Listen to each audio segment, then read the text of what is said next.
L'âge de retraite, de départ, que vous dit le Premier ministre? Il nous dit que la question de l'âge, elle est sur la table.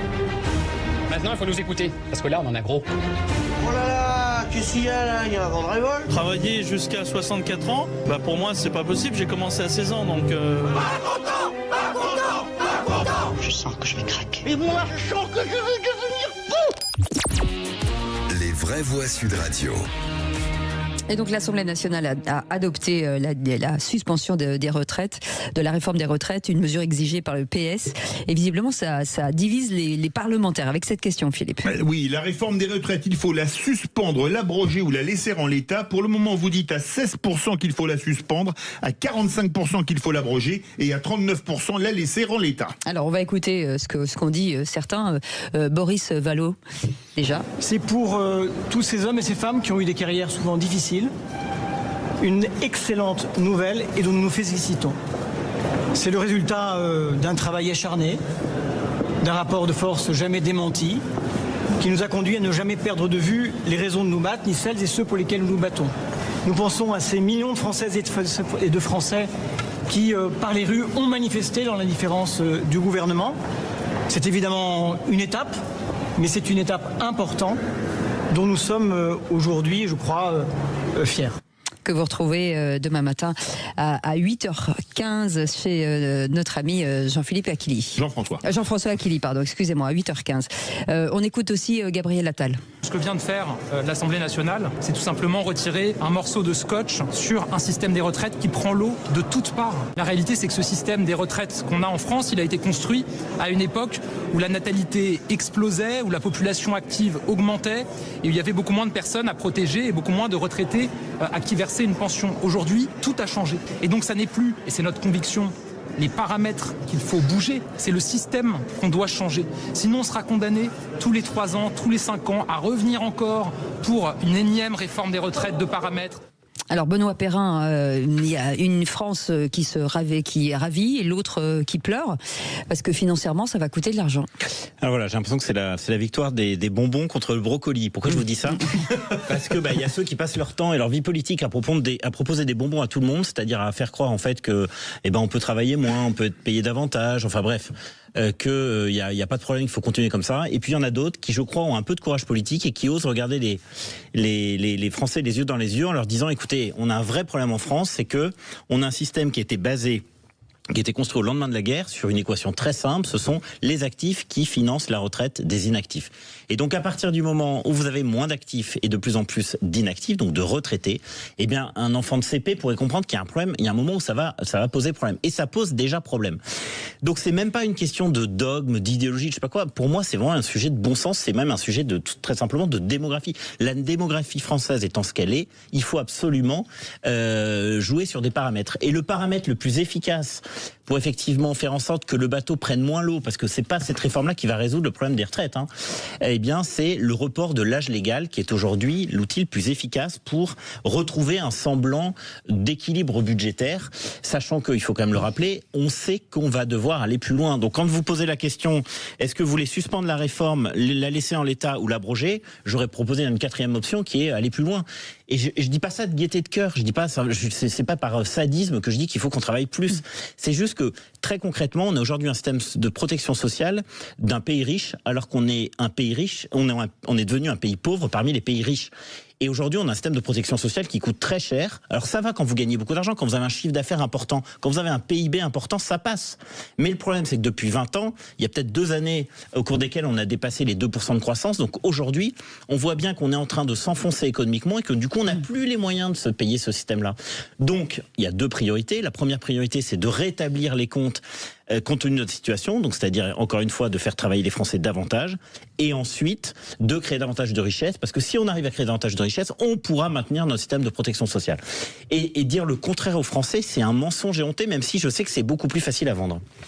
Voilà, et se joue derrière ça, Philippe Bilger et ceux qui nous écoutent, un drame entre la France Insoumise et le PS.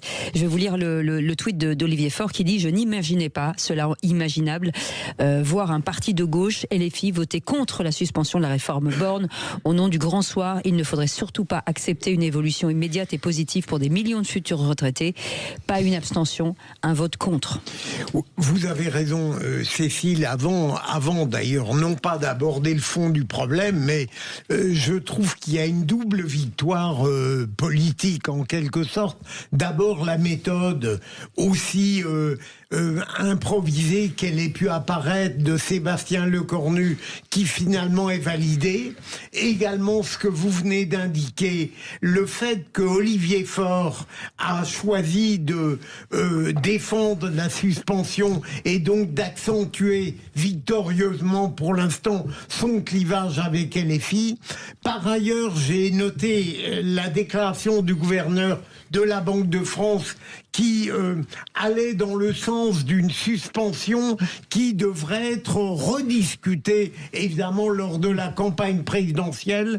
Peut-être faudra-t-il arriver, lors du débat de 2027, à quelque chose qui tiendra compte à la fois des contraintes financières dont parle Benoît et en même temps de la pénibilité qui n'a peut-être pas été assez appréhendée en introduisant, qui sait, peut-être un élément de capitalisation. Enfin, alors 100% d'accord avec ce que dit Philippe, mais il faut rappeler quand même que la réforme de 2023, elle ne concerne que 60% des Français. C'est ça qu'il faut rappeler. Donc autrement dit, vous avez 40% des Français qui n'iront pas jusqu'à 64 ans, précisément parce qu'il y a déjà beaucoup de critères de pénibilité, carrière longue, de carrière hachée pour les femmes. Donc je veux dire, cette réforme, elle n'est pas antisociale. Je veux dire, elle tient déjà compte. Alors peut-être qu'on peut aller plus loin, mais je veux dire, ça c'est à la marge. Mais je refuse, pour une histoire de marge, de revoir tout le dispositif, encore une fois, il faut le rappeler quand même, qui a été adopté par quasiment tous nos voisins. S'il y avait une solution magique pour financer des retraites, nos voisins l'auraient fait différemment. Mais nos voisins qui sont confrontés à nos mêmes problèmes démographiques utilisent le même outil. Il y a peut-être une raison. Non, mais moi je crois qu'il y a quand même un problème, c'est que ça n'a rien de rationnel économiquement. Tout est dans la posture politique, dans la posture. LFI qui vote contre, comme le dirait Olivier Faure, et pour une fois je suis d'accord avec lui, c'est de la posture. Le RN qui vote pour, alors ça c'est vraiment de la posture, il n'y a pas d'autre mot. En même temps, ils ont été... Pourquoi posture? Je ne vois pas. Voilà des gens qui sont contre cette loi. Mais parce que économiquement, ça ne tient pas une seconde la route, comme l'a dit Benoît. Je vais vous faire une citation. Ouais. La retraite par répartition. Eux, ils sont cohérents. Mais cohérent sur une théorie économique qui ne tient pas une minute la route. Non, Philippe, je pense qu'au fond, ils savent très bien qu'ils ont tort. Au fond, ils savent très bien que c'est pas finançable. Des bonbons que des régimes brocolis. Voilà. Oui, mais je veux dire, de leur part, on n'aurait pas imaginé qu'ils ne valident... non, mais cette réforme, il faut aller plus loin, comme je disais. Donc, on est dans la posture. Le RN, alors là, totalement. Le PS est dans la posture. Parce qu'il sait que de toute façon, après 2027, il faudra faire une loi où ce sera encore plus la soupe à la grimace, avec en plus un trou de 3 milliards qu'on va filer à nos enfants et à nos petits-enfants. Et permettez-moi de vous dire qui sera le président. Qui sera président, je n'en suis pas fier.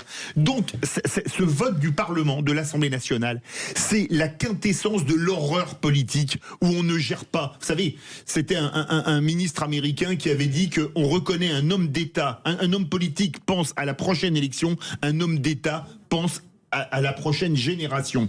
Là, on se fait plaisir. À 1 an et demi de la présidentielle, ils ont envoyé, nous, on pense à ce que vous parlez plus tard en retraite, en sachant parfaitement que la réforme, elle est inéluctable et que la réforme Borne n'allait pas assez loin. Quand je vois des hommes politiques comme ça, je peux vous dire un truc. Ils peuvent vraiment avoir honte de leur comportement qui est dicté uniquement par leur petite envie de boutiquier d'être réélu dans 1 an et demi. Ça, je trouve ça pathétique. Avec Sophie Binet qui annonce déjà une nouvelle journée de grève et de manifestation le 2 décembre. Alors visiblement, Prisca Thévenot qui dit si nous en sommes là aujourd'hui, c'est un peu à cause des LR d'hier. Donc alors c'est bien parce que tout le monde se renvoie la faute. Mais on est tellement dans la posture que tout le monde se renvoie les anathèmes. Oui, la CGT demande aux députés de modifier la copie. Nous demandons aux députés de modifier cette copie aussi. C'est ce qu'elle a dit. Marine Le Pen a confirmé mercredi qu'elle voterait avec les autres députés pour la suspension de la réforme. Enfin voilà, on sent bien que il y a une fracture à l'Assemblée nationale. On sent bien que Olivier Faure a tenté quelque chose et que pour Sébastien Lecornu, c'est compliqué en fait. Il essaye de faire en sorte que les choses tiennent le plus longtemps possible. Il est assez habile, mais je ne sais plus qui avait dit est-ce que c'est la qualité principale qu'il faut dans les temps de crise? C'est pas incompatible avec le courage d'ailleurs. Mais je me demande au fond sur les retraites, je crois que en effet. Il n'était pas complètement absurde de renvoyer cela au grand débat présidentiel, parce qu'il ne faut pas oublier que cette réforme sur les retraites, elle a été discutée peut-être moins au fond, sauf par les idéologues absolus, sur le fond, qu'à cause des modalités. On a vu comment elle est passée. Objectivement, il n'y aurait pas eu ça, on aurait pu espérer peut-être un plus grand consensus. Mais ça permet-moi de vous dire en un mot, on a déjà laissé tellement d'ardoises aux prochaines générations que c'était pas la peine d'en mettre une de plus. Et si on fait pas ça, il faudra qu'on trouve l'argent ailleurs. Il faut qu'on nous explique ces gens-là où est-ce qu'ils vont aller chercher l'argent. Ah bah voilà, j'attends des réponses moi aussi. Merci les amis, c'était un plaisir de vous avoir. Merci Philippe Bilger, merci beaucoup Benoît Perrin. Philippe David, vous restez avec nous bien entendu. Vous me séquestrez? Bah oui, non.